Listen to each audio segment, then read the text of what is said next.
Hello class. Today we're going to be talking about what is known as the circular flow model of economics. As you know, our economy can be a complex system of working parts. That is why economists make models such as the circular flow to break things down into their parts and make them simpler for us to understand. The circular flow model demonstrates the flow of economic resources, money, goods and services through the economy. You will notice as money moves through the system, it will go through the stages of spending, production, and income. To demonstrate the usefulness of the circular flow, we'll be following a few dollars through our system in our real-world example. Make sure you pay attention and think of ways where you could apply this to your real life and how you affect the cycle in your day-to-day.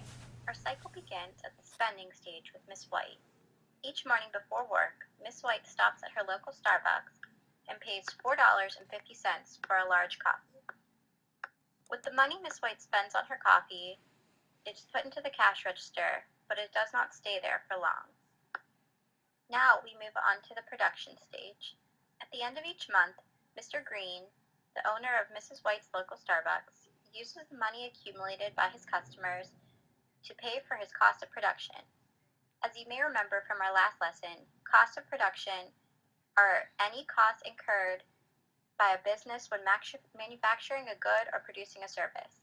At Mr. Green's Starbucks, the cost of production are buying coffee beans, paying his employees their wages, and purchasing new equipment such as a latte machine. After paying for his cost of production, the remaining money is known as Mr. Green's profit. Finally, we follow our money onto the final stage of the cycle known as income. Mr. Black, one of Mr. Green's employees at the Starbucks, receives his monthly paycheck or his income. This is where the cycle begins again. Mr. Black uses his income at the travel agency where he is able to purchase a vacation to Jamaica, leading us back to the spending aspect of our cycle. As you can see, in our economy, money is constantly moving through a cycle of spending, production, and income. Each day, as we go about our lives purchasing goods or services, we keep our economy flowing. Next, we are going to learn about the economic model known as the circular flow model. As we just learned through our real-world example, money is constantly moving through a cycle of spending, production, and income. The circular flow model will help further explain the integral role of the relationship between households and businesses to the cycle. In the circular flow model, we have households, which are one or more persons who live in a housing unit. These are the people who make up the economy. Household members own land, labor, entrepreneurial ability, and capital. Remember, although capital is often thought of as money, in this context, capital refers to any goods used to produce other goods and services, such as a hammer to make a table or a computer to produce textiles. The second factor of the circular flow is business, or any privately owned organization that produces goods and services and then sells them. Although they have different functions, households and businesses are not isolated. They constantly interact with one another in the circular flow model. To further explain this model, we will use our previous example of Starbucks as our business. In this circular flow diagram, the green arrows represent the flow of money, whereas the blue arrows represent the flow of goods and services.